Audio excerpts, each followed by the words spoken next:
This episode does have trigger warning. Emetophobia sufferers.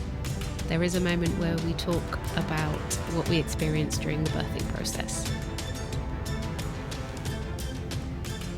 So we were just having a conversation about taking magnesium supplements, weren't we? Yeah. And I do this thing where I fully think that I should take supplements are a good example, where I should buy something and take it. What I end up doing is I buy it and I don't take it. It's sort of like buying it has kind of solved the problem. And I found the other day when I was spring cleaning my bookcase that I've done this a lot with parental guidance books.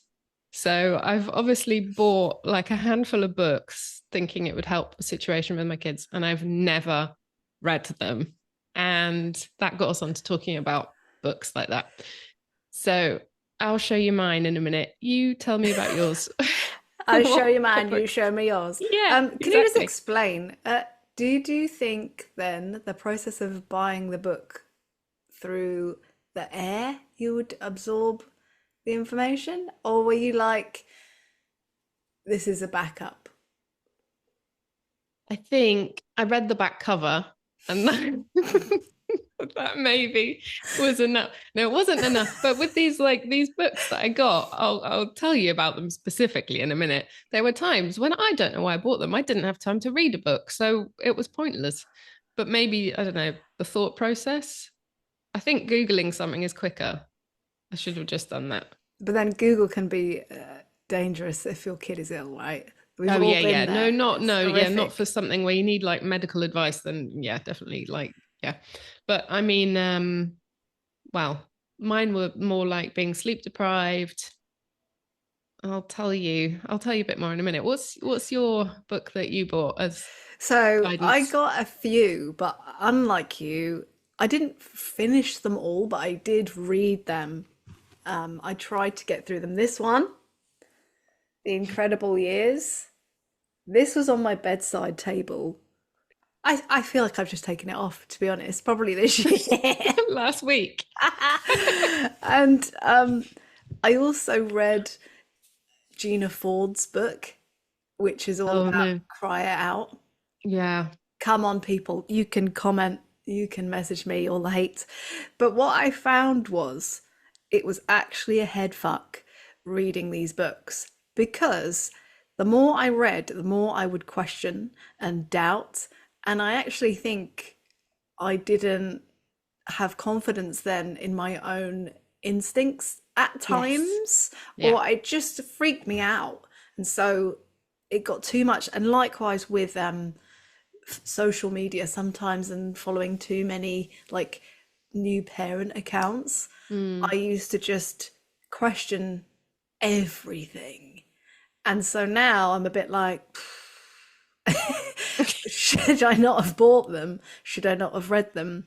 Because I got there in the end, and I don't know if it's linked to any of these books. I think some cry out stuff helped, but that was not from the book. It was from me and Neil going, okay, we're going to try this thing, and then speaking to our friends, and then trying things, and then learning from the result. Yeah. Yeah, so the whole Gina Ford thing, I mean, that definitely, that, oh my goodness, on both sides, it's such a big like debate. I definitely could not, that was not a book that I would have even considered buying to let the air knowledge come through. I just couldn't, I was not someone who could do that. Like as soon as one of my children cried, then I just was like, I have to pick them up and soothe them. So much so that this was the book that I bought. That was the answer to that. I must have read some of this because I've got something in there marking it. The No Cry Sleep Solution. Oh, really and actually, yeah, I mean, there must have been something. There was probably a paragraph that I did read when I was so sleep deprived. But this is one that I absolutely have not read. I remember seeing this and thinking, this is great. I'm going to read this and I'm going to be fully behind this. It's called It's Okay Not to Share and Other Renegade Rules for Raising Competent and Compassionate Kids. I didn't read this. So, yeah. I hope. I would like to read that. I'll Tell lend it to me, you. You can have it. is it saying children don't have to share all the time? Yeah, it's saying like there are these. Well, wait. I mean, I don't know. I didn't read. She hasn't read it. She don't know. I haven't got a clue. You just like the front But cover. yeah, I did. No, I just found the book. It says it's okay if it's not hurting people or property. Boys can wear tutus. Sex ed starts in preschool. Kids need conflict. Love your kid's lies. Go ahead, let him hate the baby and goof up. Which was all stuff that I read and was like, yeah, I'm all about that. I find that cool. Like, it's good to sort of give them freedom and room to just, go against traditionally what we think they should be allowed to do. So that was another one I didn't read, but maybe I will read it now. As they become teenagers, I will maybe get the time. This was one that I did have a little look at actually, and it's called How to Talk So Little Kids Will Listen. A Oh, survival guide to life with children ages 2 to 7, which makes me panic because my little boy is 5. I've got 2 years to read this. well, does it work with your eldest? Well, I don't know. Again, Does like she I didn't. listen? Yeah, she does. She does. We're sort of getting into murky waters now that she's 8. Do you have that? Yeah. I feel like I've had that for a little while Yeah. with some changing attitudes Hmm. and yeah, just showing that they want control over the situation or they want to assert themselves, which is cool. But obviously, Only if they do it with other people, not with us. It's too annoying. yeah, it can be challenging, but yeah, no, they're great. I love my kids.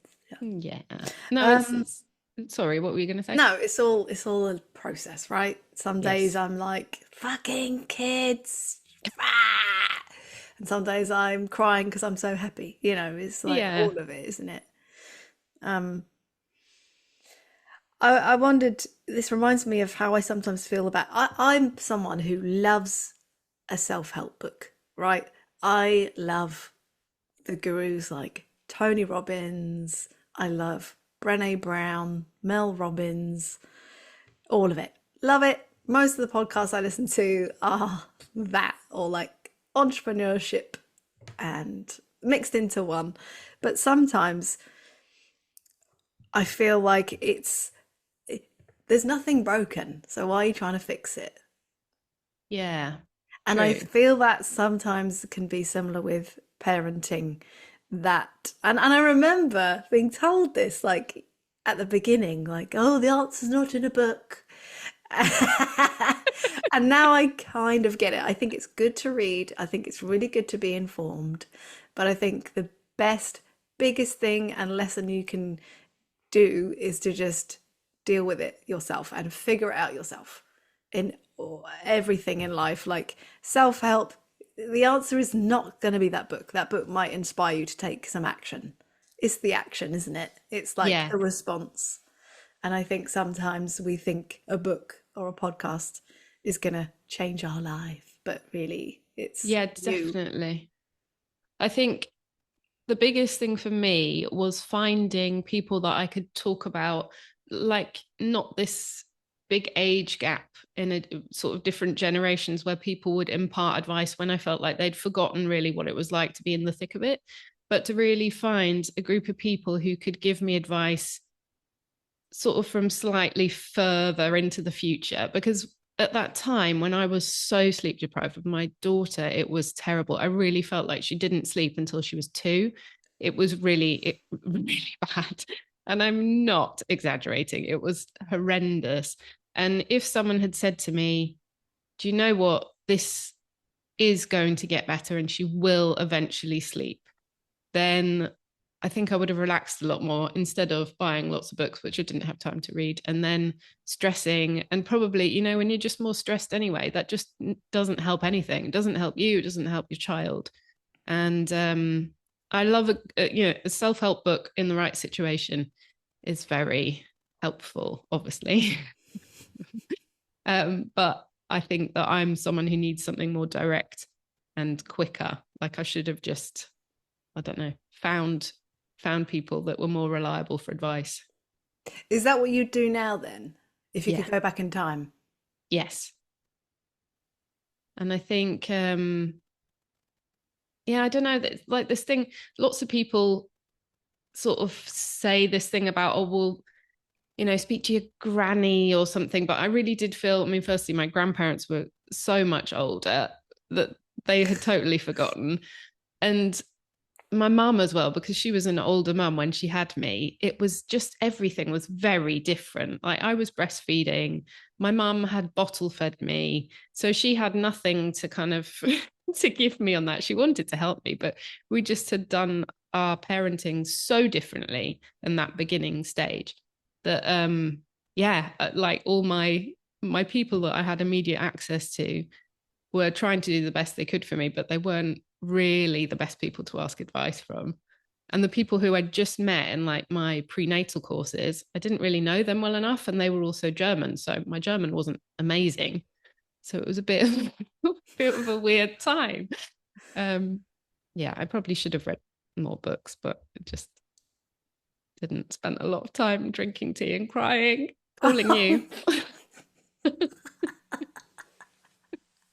That was the right thing to do because I It read was. the books and they fucked with my head. Sometimes it was No. helpful, and then I was like, oh, I don't know anymore. And then you'd find, I don't know if you had this, but with the NCT, whom I love. By the way, I lucked out with my NCT.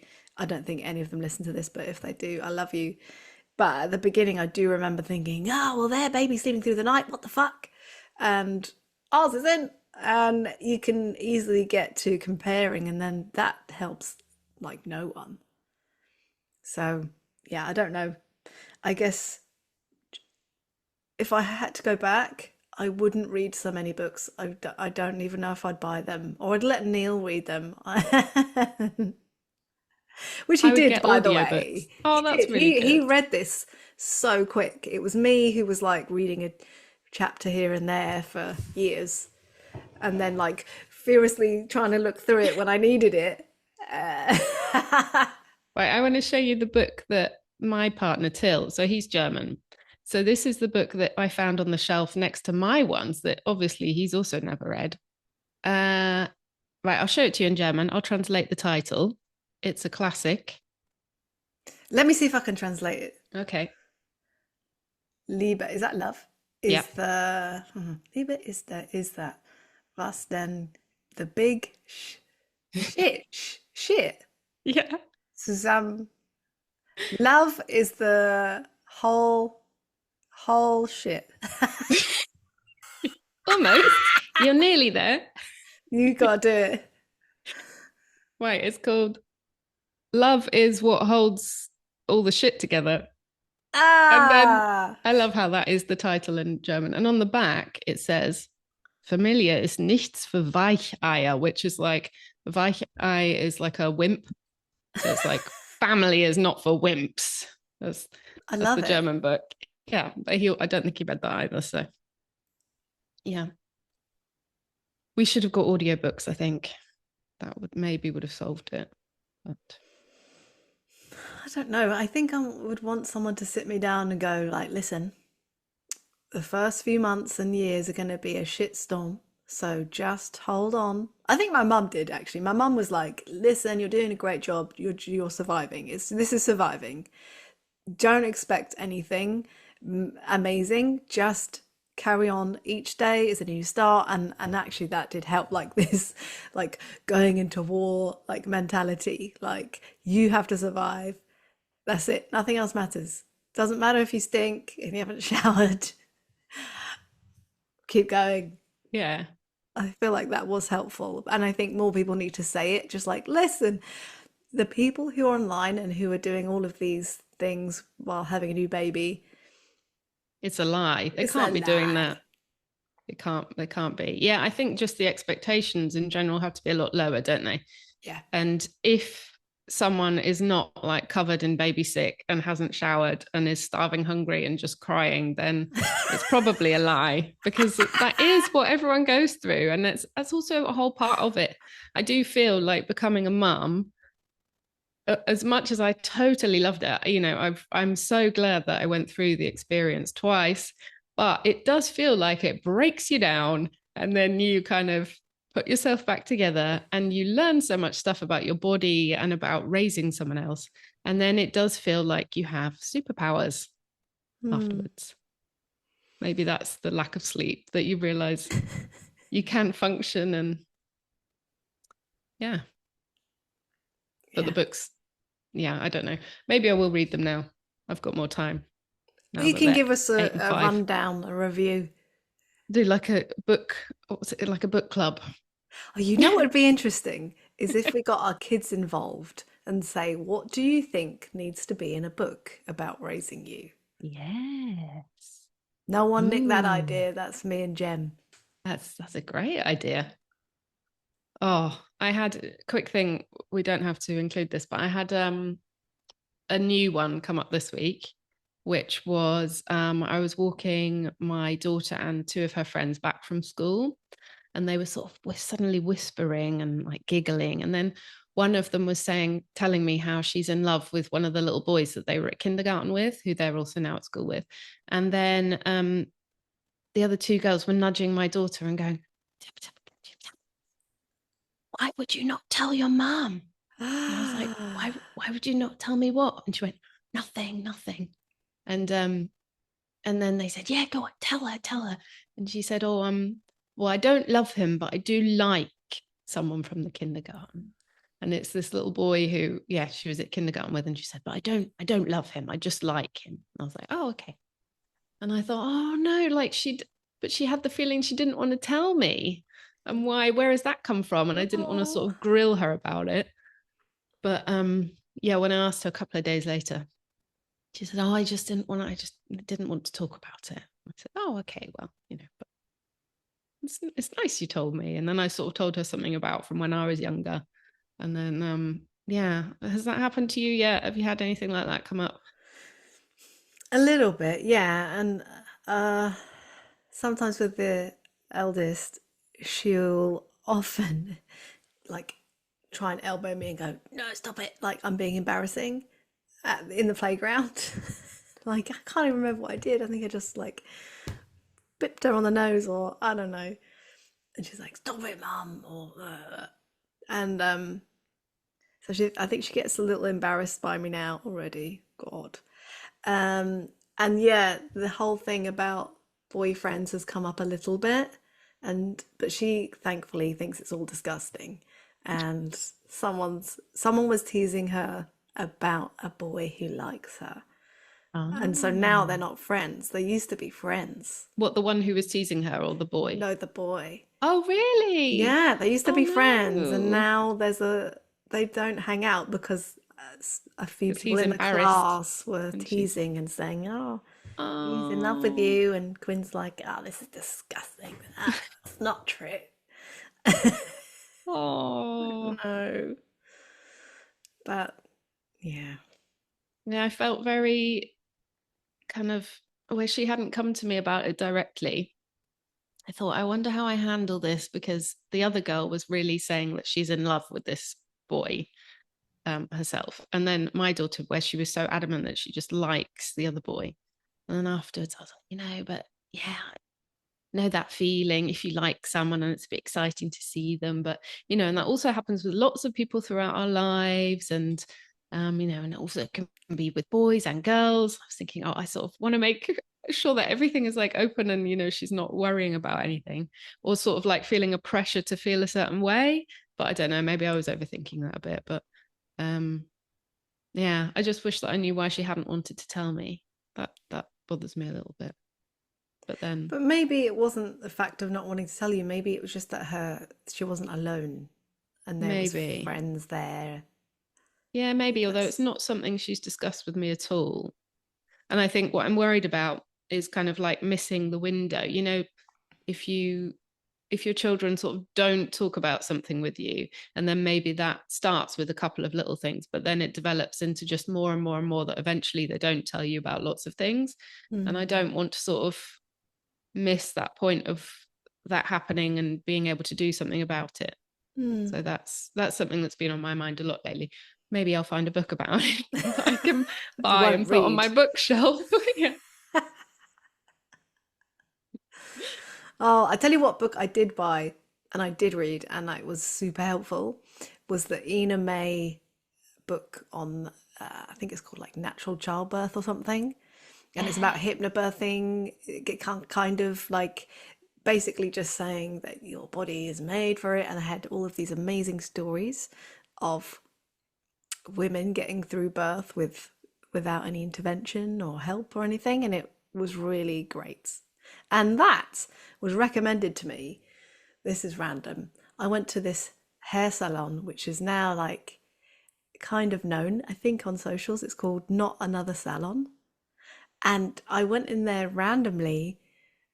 I think I was pregnant with Quinn, and I had blonde hair, and I wanted to dye it brown because I was scared of they say, yeah, The you whole hair shouldn't dye bleach your thing. hair, you know, Yeah. brown. And obviously, because it was Quinn, and I was like, buy the book, buy the book. And so I went in this salon, and they had to dye my hair red, and then they dyed it kind of dark brown, black. And the lady who was talking to me, because I feel like I was showing then already. And she said, oh, you should get this book, Ina May. And I can't believe it stuck in my brain, firstly. And secondly, that I actually remembered to buy it. But it was such a good book. It was so good. It just helped me feel really confident in my body. Yeah, that is one book that I did read. See, that was because I didn't have a child at that point. I read it the whole way through, and I remember the same thing, just feeling like reading those also very graphic details and stories about people's births. And they were all so positive as well. It made me feel really confident and really excited about birth. Yes. And that was, yeah, you maybe even recommended it to me. I remembered Ah, someone, I can't remember who, but definitely someone recommended it, and that would make sense with the whole timing of it. I read a really good one, and it was, I wish that I could remember what it's called. It's down, I know exactly where it is, but it's not easily accessible for me right now. But it was a book about having a baby, preparing for birth, what you should expect from birth, or what you can like ask for, asking questions and stuff. But it was um written like in the style of a kind of like a graphic novel. So it was a oh, bit cool. like, it was a bit like reading a comic, Yeah, but it was really serious. It had a lot of great information. that's a And great idea. oh, I really wish that I knew. I'll find out what the second one is, because there was one about breastfeeding, which was in the same style, and it was absolutely brilliant. I think it's called The Food of Love, the second one. Maybe. No, maybe it's not. Yeah, I'll have to put a note in our under the episode. I'll find out Yeah. what it's called. They're really beautiful and really positive, and it was, yeah, they were books that were really helpful that I did actually read. But the lesson is, folks, it was before we had the babies.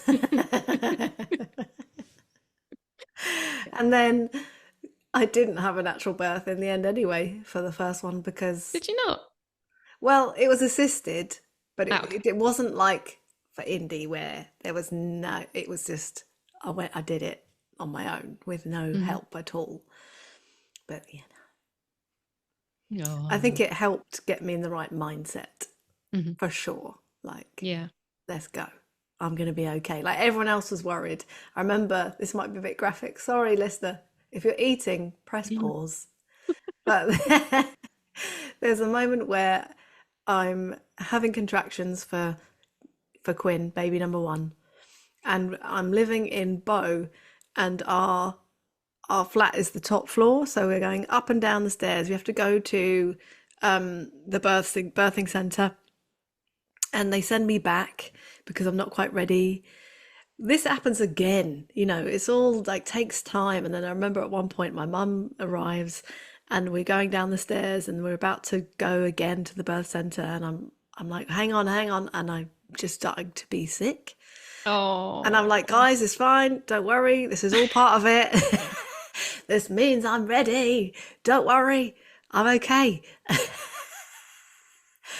And yeah, so I felt super calm. That's what that Mm. book helped me to feel, because I was like, this is fine, this is a sign, this is okay, everything's together. Well, they were probably going, what the hell is going on? She's being sick now. Get her to the place. Oh, the sick thing. All right, I'm going to take that and run with it. So I have a real phobia of being sick. It's got better that since having children, because when they get ill and they're sick, you just have to deal with it. So it's a bit like immersion therapy with that, because I feel like that has sort of got me over that point. But personally, being sick freaks me out. So both births, I also had the sick thing, and I was more worried about being sick than about the actual birth. So I remember, like, I was just going hot and cold. Did you have that? Like, Yes. really sweaty, Yes. and then really cold, and then really sweaty, and then really cold. And I was sort of dabbing myself with a flannel, like, I don't want to be sick. Until my partner was going, it's just air, just air. And I was like, it's not. It feels like I'm going to be violently sick. And I was really holding it because I just was so freaked out about that. But he was right. It was just air with me. It was weird. I was windy pops. Yeah, but not windy pops, like really horrible sort of, just it was horrible. That was the worst part about birth. Traumatic, non-sick, sick. Horrible. The rest was fine. Yeah. Okay. Just long. Yeah. Yeah. But those books were great. Yeah. Might read them again, actually. Let's put a link to that in the show notes. The Yes. books that you should read. The books that I actually did read, and the Yes. ones I haven't, in case anyone feels like they're useful. Maybe. I don't know. Anyway, listeners, that's all we got. Sorry we were talking about sick. Yeah, sorry. See you next time. Thanks for listening to the Drummer Mamas podcast. We hope that you enjoyed this episode. If you did, please leave us a 5-star rating, because it makes us more visible to other listeners. And we really do appreciate any comments or reviews. It makes a difference. Thanks again, and see you next time.